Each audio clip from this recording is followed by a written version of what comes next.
क्या आपने कभी सोचा है कि हजारों साल पहले क्या हुआ था, ये हम कैसे जानते हैं? जब ना फोन थे, ना कंप्यूटर और ना ही किताबें जैसे कि हम जानते हैं। अपने अतीत के रहस्यों को उजागर करने के लिए हमें जासूस बनना होगा और इतिहासकार हमारा प्रमुख अन्वेषक है। मान लीजिए, समझने का पहला सुराग, खामोश पत्थर। अतीत हमें कागज की किताबें नहीं छोड़ता, ये हमें शिलालेख छोड़ जाता है। एक शाही फरमान की कल्पना कीजिए, जो पतले कागज पर नहीं बल्कि पत्थर या धातु जैसी कठोर सतहों पर गहराई से उकेरा गया हो।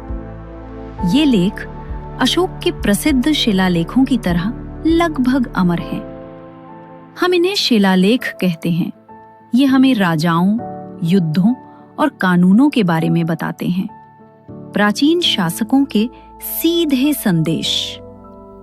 या मान लीजिए, समझने का दूसरा सुराग, नाजुक पत्ते। लेकिन हर चीज पत्थर पर नहीं लिखी जाती थी। कविता, प्रार्थना और चिकित्सा के लिए लोग कुछ ज्यादा नाजुक चीजों का इस्तेमाल करते थे।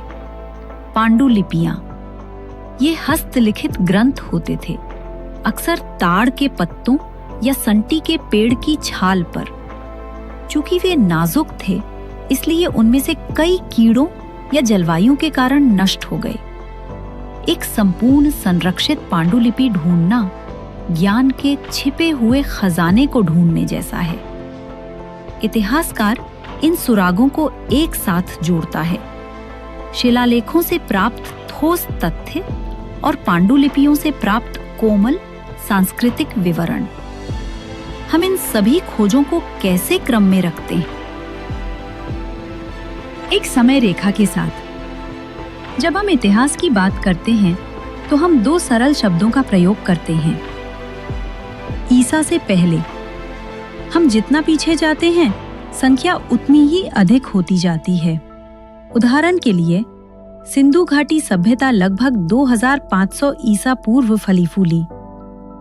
ईसवी, ईसा पूर्व या सीई सामान्य युग, ईसा के जन्म के बाद का समय। अब आइए नाम के बारे में बात करते हैं। इंडिया या भारत। इंडिया नाम सिंधु नदी, संस्कृत में सिंधु कहा जाता है, से आया है। लगभग 2500 साल पहले उत्तर पश्चिम से आए ईरानियों और यूनानियों ने नदी के पूर्व में स्थित भूमि को इंडोस या हिंदोस कहा और इस प्रकार ये देश इंडिया बन गया।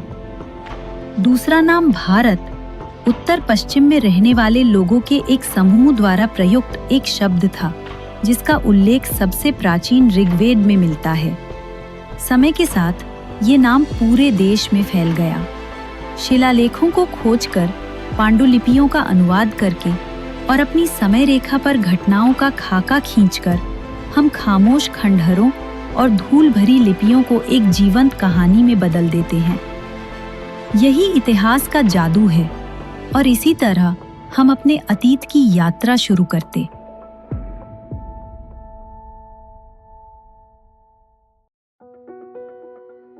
कल्पना कीजिए एक ऐसे समय की जब हर दिन शिकार होता था। एक ऐसा समय जब जीवित रहने का मतलब था लगातार घूमना, झुंडों का पीछा करना और बदलते मौसमों का पालन करना। यही था शिकारी संग्राहकों का जीवन, पाषाण युग के हमारे पूर्वज। हजारों सालों तक वे घुमक्कड़ रहे, जंगल के स्वामी रहे, टूटे हुए पत्थरों से बने औजारों का इस्तेमाल करते रहे। उन्होंने आग की खोज की, गुफाओं की दीवारों पर चित्रकारी की और हर बेर और हर जानवर को जानते थे। लेकिन फिर सब कुछ बदल गया। अंक 1, शांत क्रांति। लगभग 10,000 साल पहले एक चमत्कार शुरू हुआ, नवपाषाण क्रांति। एक महिला शायद अनाज के पीछे भागते भागते थक गई थी। उसने कुछ गहन देखा। अगर आप एक बीज डालते हैं तो वो उगता है। यही वो क्षण था जब हम किसान बन गए। हमने जानवरों का शिकार करना बंद कर दिया और उन्हें पालतू बनाना शुरू कर दिया। दूध और मांस के लिए भेड़, बकरी और मवेशियों जैसे जानवरों को पालतू बनाना। हमने भटकना बंद कर दिया और बसना शुरू कर दिया। छोटे स्थायी गांव बसाए। मेहरगढ़ जैसे स्थल उपमहाद्वीप में खेती का जन्मस्थान बन गए। पत्थर के औजार खुरदुरे पत्थरों से विकसित होकर अनाज पीसने के लिए इस्तेमाल किए जाने वाले पॉलिश किए हुए औजारों में बदल गए। बीज बोने की इस साधारण क्रिया ने हमें धीमा पड़ने, घर बनाने और अतिरिक्त उत्पादन करने के लिए मजबूर किया। यही स्थिरता सभ्यता की असली नींव थी। अंक 2, पकी हुई ईंटों का चमत्कार। उस स्थिरता ने एक अविश्वसनीय चीज को जन्म दिया, सिंधु घाटी सभ्यता, IVC, उपमहाद्वीप का पहला महान नगरीय समाज, जो लगभग 4700 साल पहले फल फूल रहा था। कल्पना कीजिए कि आप हड़प्पा या मोहनजोदड़ो शहर में घूम रहे हैं। ये झोपड़ियों का समूह नहीं था, ये नगर नियोजन की एक उत्कृष्ट कृति थी। सड़कें एक आदर्श जाल में बनी थीं। हर बड़े शहर में एक गढ़ और एक निचला शहर होता था।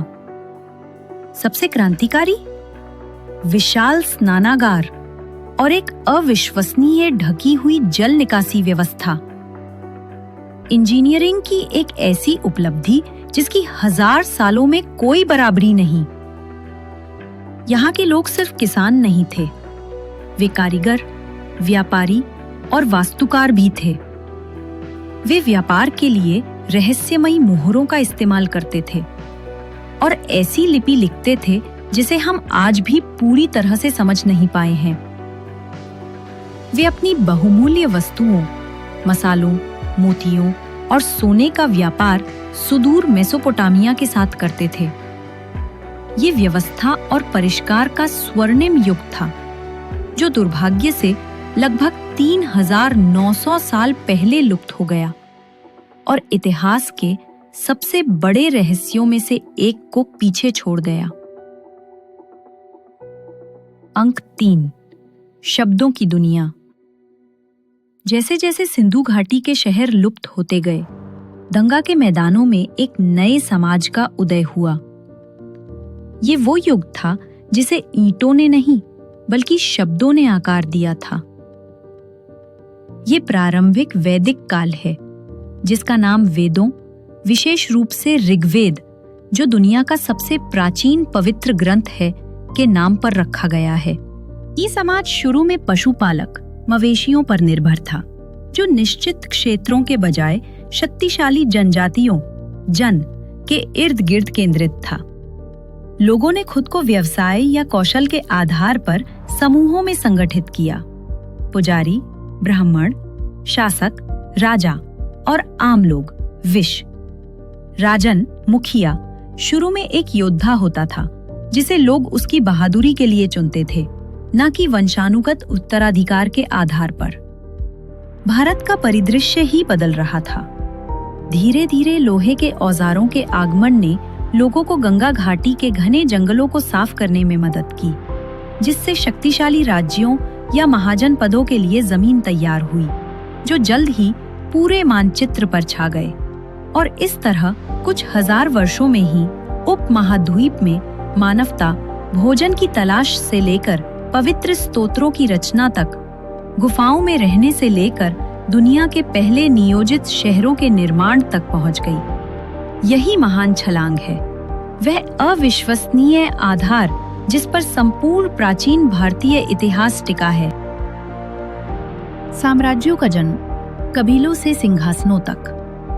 प्राचीन भारत की हमारी यात्रा अब हमें एक बड़े बदलाव के दौर में ले जाती है। एक राजनीतिक भूचाल जिसने उपमहाद्वीप को नया रूप दिया। अब हम साधारण गांवों या बिखरी हुई जनजातियों की बात नहीं कर रहे हैं। ये वो युग है जब सत्ता का एकीकरण हुआ, सेनाएं आगे बढ़ी और राज्य की अवधारणा पहले से कहीं अधिक भव्य हो गई। अंक 1, 16 महाजन पद लगभग 2500 वर्ष पहले एक नए युग का सूत्रपात हुआ।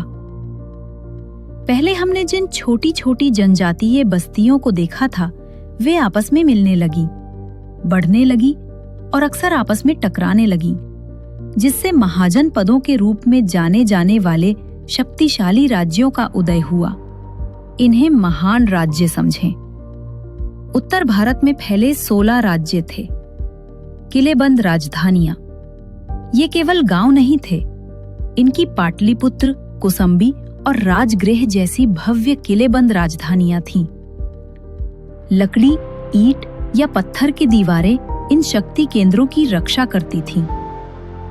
सेनाएं और कर इन सुरक्षाओं को बनाए रखने और विशाल क्षेत्रों पर नियंत्रण के लिए इन महाजन पदों के राजाओं ने विशाल सेनाएं खड़ी की और किसानों, शिल्पकारों और व्यापारियों से नियमित कर वसूल किए। अब स्वैच्छिक दान नहीं बल्कि अनिवार्य राजस्व था। गणराज्य, लेकिन सभी क्षेत्र राजतंत्र नहीं थे। कुछ गण या संघ थे, ऐसे गणराज्य जहां निर्णय किसी एक राजा द्वारा नहीं बल्कि महत्वपूर्ण व्यक्तियों की एक सभा द्वारा लिए जाते थे। वैशाली में अपनी राजधानी रखने वाला वज्जी संघ इसका एक प्रसिद्ध उदाहरण था। यहाँ तक कि बुद्ध भी एक गण के थे। इन दिग्गजों में से एक ने अपनी सैन्य और आर्थिक शक्ति का प्रदर्शन करते हुए अन्य सभी से ऊपर उठना शुरू कर दिया। इसका नाम मगध था। अंक 2, सिंह गर्जना। मौर्य साम्राज्य मगध की ताकत उसकी समृद्ध कृषि भूमि, औजारों और हथियारों से लैस उसकी लौह खदानों और रणनीतिक स्थिति में निहित थी। प्रतिभाशाली निर्दयी नेताओं के नेतृत्व में ये विकसित हुआ। सबसे पहले चतुर रणनीतिकार चाणक्य, कौटिल्य के मार्गदर्शन में चंद्रगुप्त मौर्य ने एक साम्राज्य का निर्माण किया। उन्होंने मगध के नंद वंश को उखाड़ फेंका, फिर सिकंदर महान की बची हुई सेनाओं का सामना किया और यूनानी प्रभाव को पीछे धकेल दिया। उनके पोते अशोक को ये विशाल साम्राज्य विरासत में मिला, जो लगभग पूरे उपमहाद्वीप में फैला हुआ था। वो एक प्रचंड योद्धा थे, जिन्हें चंदा अशोक, क्रूर अशोक के नाम से जाना जाता था। 8 वर्षों तक उन्होंने इस पहले से ही विशाल साम्राज्य का विस्तार किया। अंतिम स्वतंत्र राज्य कलिंग पर विजय पाने की महत्वाकांक्षा से प्रेरित होकर। कलिंग युद्ध एक विजय थी, लेकिन ये एक भयावह विजय थी। 1 लाख से ज्यादा लोग मारे गए, हजारों लोग निर्वासित हुए। रक्त रंजित युद्ध भूमि में चलते हुए अशोक ने ऐसी पीड़ा देखी कि उसका हृदय टूट गया। वर्षों से उसे प्रेरित करने वाली महत्वाकांक्षा चकनाचूर हो गई। तीसरा अंक, शांति का सम्राट। ये अक्षर प्राचीन भारतीय इतिहास के सबसे बड़े परिवर्तन का प्रतीक था। प्रचंड विजेता अशोक शांति के सम्राट धम्म अशोक बन गए। उन्होंने बुद्ध की शिक्षाओं को अपनाया और एक असाधारण प्रतिज्ञा की। वे फिर कभी युद्ध नहीं करेंगे, धम्म धर्म नहीं। अशोक का धम्म कोई धर्म नहीं, बल्कि एक सार्वभौमिक नैतिक संहिता थी। अहिंसा, सभी प्राणियों के प्रति सम्मान, माता पिता की आज्ञाकारिता, ब्राह्मणों और भिक्षुओं के प्रति उदारता और सेवकों के प्रति दया। धम्म के स्तंभ। इस संदेश को फैलाने के लिए अशोक ने अपने साम्राज्य में पॉलिश किए हुए पत्थर के स्तंभों और शिलालेखों पर अपनी शिक्षाओं को अंकित करवाया। ये उनके विचारों की हमारी प्रत्यक्ष झलकियां हैं। धम्म महामत। उन्होंने यात्रा करने और लोगों को धम्म के सिद्धांतों के बारे में सिखाने के लिए विशेष अधिकारी धम्म महामत भी नियुक्त किए। अशोक ने सीरिया, मिस्र और श्रीलंका तक के देशों में शांति का संदेश फैलाने के लिए दूत भेजे। उनकी विरासत, जो आज भारत के राष्ट्रीय प्रतीक चिन्ह के रूप में सुशोभित सिंह स्तंभ में समाहित है, एक ऐसे सम्राट की गवाही है जिसने विजय के बजाय करुणा को चुना और केवल भूभाग ही नहीं बल्कि शांति का साम्राज्य छोड़ा। ये काल हमें दिखाता है कि साम्राज्य कैसे बनते हैं, शक्ति का प्रयोग कैसे होता है और कैसे सबसे शक्तिशाली हृदयों को भी हमेशा के लिए बदला जा सकता है। संपर्क का स्वर्णिम युग, सड़कें, धन और रहस्य उद्घाटन। हमने महान साम्राज्यों का उदय देखा है, लेकिन एक आम आदमी के लिए जीवन कैसा था? इस युग में भारतीय उपमहाद्वीप केवल राज्यों का समूह नहीं था। ये एक जीवंत, परस्पर जुड़ी हुई दुनिया थी, जहां गांव शहरों को भोजन देते थे, व्यापार व्यापक आदान प्रदान को बढ़ावा देता था और नए विचार पनपते थे। ये संपर्क का स्वर्णिम युग था। अंक 1, समृद्धि का इंजन। सब कुछ गांवों से शुरू हुआ। सबसे महत्वपूर्ण व्यक्ति किसान था। लोहे के हल जैसे नए औजारों के आविष्कार ने किसानों को घने गंगा के मैदानों में अधिक कुशलता से खेती करने में सक्षम बनाया। चावल, गेहूं और जौ के इस विशाल अधिशेष ने कस्बों और शहरों के विकास को बढ़ावा दिया। मथुरा और कावेरीपट्टनम जैसे ये शहर प्रतिभाशाली शिल्पकारों के केंद्र बन गए। उत्तरी भाग अपने शानदार मिट्टी के बर्तनों के लिए प्रसिद्ध था, जिन्हें उत्तरी काले पॉलिश वाले बर्तन NBPW के रूप में जाना जाता था, जिनका उपयोग अक्सर धनी लोग करते थे। दक्षिण में शिल्प संघों या श्रेनिस ने कारीगरों को संगठित किया और बैंकों के रूप में भी काम किया। इस आर्थिक शक्ति ने महान व्यापार मार्गों को जन्म दिया। अंक 2, रेशम मार्ग। और काला सोना शहर आत्मनिर्भर नहीं थे, वे व्यापार से जुड़े हुए थे। हमने व्यापारियों को मूल्यवान वस्तुएं लाते देखा। मसाले, विशेष रूप से अत्यधिक मूल्यवान काली मिर्च, रोमनों के लिए काला सोना, होल्स, कीमती पत्थर और रेशम। भूमि मार्ग, कारवां। प्राचीन रेशम मार्ग का उपयोग करते थे। चीनी रेशम भारत लाते थे, जिसका व्यापार आगे पश्चिम में होता था। समुद्री मार्ग, साहसी नाविकों ने अरब सागर पार करने के लिए मानसूनी हवाओं की शक्ति का उपयोग किया, जिससे रोमन साम्राज्य के साथ सीधा व्यापार स्थापित हुआ। मसालों के लिए भारत में इतना अधिक रोमन सोना प्रवाहित हुआ कि रोमन लेखकों ने अपनी संपत्ति के नष्ट होने की शिकायत की। इस धन ने नए धर्मों और शानदार कला के विकास को भी बढ़ावा दिया। अंक 3, विचार और कला की दुनिया। समृद्धि का ये युग गहन आध्यात्मिक और बौद्धिक विकास का भी काल था।